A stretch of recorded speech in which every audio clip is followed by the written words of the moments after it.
every 7th franchise owner is a vet. Do vets make good franchisees? In the work that you do in the military, are there certain skill sets that make you uniquely qualified to be successful franchise owners?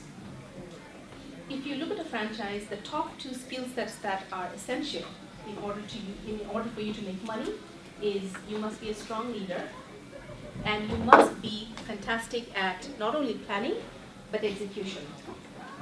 Does that sound familiar to any of you? Currently, there are more than 3,100 different franchises out there. So if you were to sit down today and say, yeah, I think franchising is the way for me to go, it would literally take you years to go through and figure out what you would be best suited for. Of the more than 3,100 franchises, FranNet works with only about a little more than 300. I've had clients say to me, you guys started the industry, you've been around forever. Why do you only work with about 10% of the existing inventory in the market? And the answer is very simple. It seems to me in the last decade, anyone who's even had a half-baked business idea wants to turn it into a franchise, right? And so you have a lot of companies out there who will say, give me your check, and I will give you the moon on a platter. And then you wake up the next morning and they're nowhere to be found. FranNet Corporate does an amazing job of vetting every franchise that comes into our inventory. VetFran identified franchises are those that offer special discounts, training opportunities, and mentorship opportunities just for vets. The discount I'm talking about is quite substantial. So the discount comes when you, and I'll walk you through more of this as we get into the slides. When you look at a franchise, you're paying what's called a franchise fee. So the franchise fee is a one-time initial fee that you pay. That's where the VetFran discount comes in, and it can be quite substantial. And then you pay ongoing royalties for the life of your agreement with the franchise. FranNet did a study a couple of years ago where it showed that FranNet assisted businesses. At the end of the first 2 years, 85% of those businesses were still around and they were doing very well, compared to 64% of businesses, the same type, right? Same industry, businesses that were started from scratch. I want you to notice the difference in the numbers. After 5 years, that number went down a little bit. For FranNet, it now became, the first number was 91%. I always do this, I flip the two, dyslexia. 91%. After 5 years, the number goes down to 85% for FranNet assisted businesses. For businesses started from scratch, that number fell to 50%. So why would you want to invest in a franchise? Given the royalty and the franchise fee and having to play by the playbook, why would you want to do that? Hang a shingle, call it Faizun's Burgers, and be done with it. Well, here's why. The rate of failure of a business that is started from scratch is that much higher. This isn't me saying it. This is the Census Bureau data saying it, right? The probability that you will actually get a loan from a bank, because with a franchise, it's a proven business model. You basically have a product or a service. You are creating a distribution channel, formalized distribution channel, where you're building the brand identity and you're taking the product or the service to market that much faster than a regular business started from scratch. That's what a franchise is. That's essentially what they do. These standalone burger shops on every corner that were already there, they didn't have any standardization. They did things the way they wanted to do their own thing, right? So what is the size of your patty? How thick is your burger? How thick are your fries? From the moment a customer places the order to the moment when the customer gets the order, how much time has gone by? Is that the same or does it vary? Standardization, systems, processes. You will hear me say the word system over and over until you will not want to hear the word anymore. A franchise is all about the system. There, depending on what franchise you decide to buy into, some will allow you a little bit of creativity.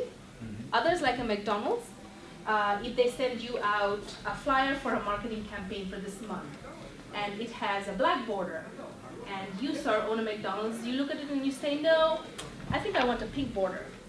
You'll get a slap on the wrist. Okay. So franchises that have been around forever, They're on one end of the spectrum in that they're very rigid.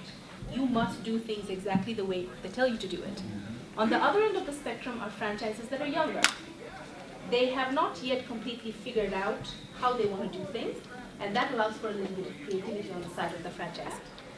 There's a range because it differs on the particular type of franchise you're looking at and what part of the country you're looking at. So if you're looking at a franchise that requires a build-out of a location, your costs will be significantly less in, say, Idaho than it will in the Bay Area, right? So this is where the range comes in. For purposes of our conversation, I do not need to know your personality.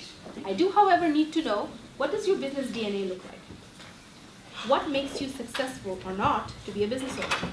That first part of the assessment gives me a lot of data points about that, right? The second part of the assessment is financial, assets, liabilities. Doesn't have to be super duper accurate, estimates are great. I need to get a sense of how much liquidity you have. For our purposes, typically if you don't have at least $50,000 in liquidity, it is very difficult for me to be able to work with you because it limits the options I have for you. When we look at net worths, we look at a net worth of at least $500,000. It doesn't always have to be the case, it can be a little bit lower, but in terms of, just to keep some numbers in your mind, 50, 500,000. That's kind of what we're working with. Once I get the assessment back from you guys, if everything checks out, the numbers look good, the first step of the process then is I will schedule the first meeting with you, which is a 3-hour meeting. Yes, you do have to sit down with me for 3 hours. If you are married or have a significant other, you do have to bring your partner. A lot of our competitors don't do this, and it does not really end well. Here's why. This is a significant investment you're making, and it is going to change the way you lead your life.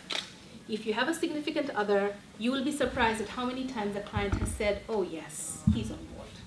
Oh yes, I've talked to her. Fast forward a couple of weeks, that is not the case. So let us not waste each other's times. Let us come to the table together and figure out whether this is really something you want to do. The research process itself takes a lot of time. It takes a lot of time, it takes a lot of commitment, and if you will not do the research process, then I am not the person to work with. As potentially a group of folks who are considering what your next steps look like, and you are thinking about a franchise, this next slide is something that you guys should be well aware of, right? As with any option, every option has its pros and cons, so does a franchise. So let's start to look at the pros of investing in a franchise. Have any of you ever heard of franchises being referred to as a business in a box? All right, so predictable results with a franchise, right? Because you have replicated that particular system, that particular process around the country, around the world, if it's a global franchise. Just mentioned this, it's very attractive to lenders, right? The probability that you will get funding is that much higher. Not just when you start the business, a couple of years down the road, if you're looking to expand your operations, if you're looking to get a second location, if you're looking to buy a couple more ovens for your pizzeria, and you go back to the bank, chances that you're going to get the lending are going to be that much higher if it's a franchise. A semi-absentee option, as an owner, you start the business. Now, it doesn't mean you buy and then you step back. It means you invest a certain amount of time getting the business off the ground. Once it's to the point where it's humming along nicely, you then step back, hire a manager who manages the day-to-day operations of the business, and you as the business owner, you step in occasionally to look at the books, to do this, that, and the other. First of all, I always say to people, not everyone is suited for a franchise. The first thing, I have had clients who say, oh, there's just no way in hell I can follow a playbook. Okay, then you're not suited for a franchise. Because in every franchise that you look at, you will have a playbook. And you are paying for that playbook.